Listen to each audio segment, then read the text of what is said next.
सफल नहीं होता। तो भारद्वाज आयुर्वेद यानी दवा के विद्वान, व्याकरण के प्रवक्ता, पुराण और साहित्य के प्रवक्ता, ऋग्वेद के मंत्र दृष्टा ऋषि हैं। देवगुरु बृहस्पति के पुत्र और आचार्य द्रोण के पिता भी हैं। भारद्वाज जी के पिता बृहस्पति देवगुरु थे, परम विद्वान और विभूति हैं। इसलिए तो भगवान राम वहाँ जाते हैं, भरत जाते हैं, सारे ऋषि वहाँ एकत्रित होते हैं। गोस्वामी तुलसीदास जी खुद भी पूरे रामचरितमानस में अनेकों बार भारद्वाज ऋषि का जिक्र करते हैं। प्रयागराज के माघ मास का मेला उन्होंने ही शुरू किया, कल्पवास की व्यवस्था उन्होंने ही बनाई।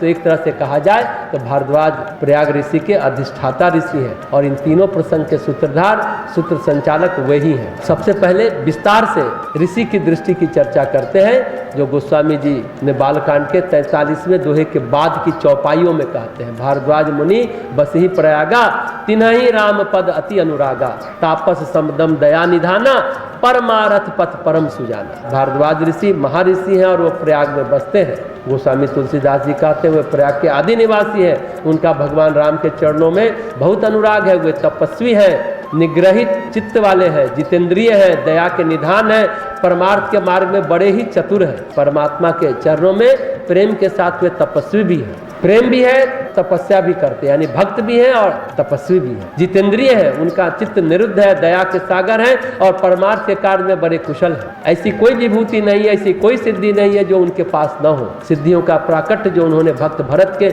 आतिथ्य सत्कार में किया, वो सभी लोग जानते हैं किस तरह से स्वर्गलोक उतार दिया था उन्होंने। वे सर्वगुण संपन्न ऋषि हैं। कुछ लोग कहते हैं कि हम प्रयागराज नहीं जा पाए कुंभ में। हमने बात की थी ज्ञान और कर्म की, ज्ञानी कर्मठ नहीं होता और कर्मठ ज्ञानी नहीं होता, इसकी चर्चा की थी। इस पर भी और विस्तार से हम लोग चर्चा करेंगे। अभी पहले ऋषि की बात सुनिए। ऋषि के बारे में दो परिभाषा है। ऋषि की दृष्टि क्या है प्रयागराज के बारे में, पहले ऋषि को समझने की कोशिश करें कि ऋषि वास्तव में होते क्या है। अभी हमने कहा एक ऋषि मंत्र दृष्टा होते हैं, यानी किसी मंत्र का, किसी सूत्र का, किसी सुविचार का आविष्कार किया, वो ऋषि होता है। नवीन ज्ञान की किरण धरती पर लाया हुआ वो ऋषि होता है। भारद्वाज ऋषि ऋग्वेद मंत्र के प्रवक्ता है। दो परिभाषा, मंत्र दृष्टा। दूसरी परिभाषा ऋषि का कांतदर्शी होता है, क्रांतिदर्शी नहीं, ध्यान से समझे। कांतदर्शी मतलब आर पार देखने वाला। कांतदर्शी मतलब आर पार देखने वाला, जो कार्य के पीछे छुपे कारण को देख ले,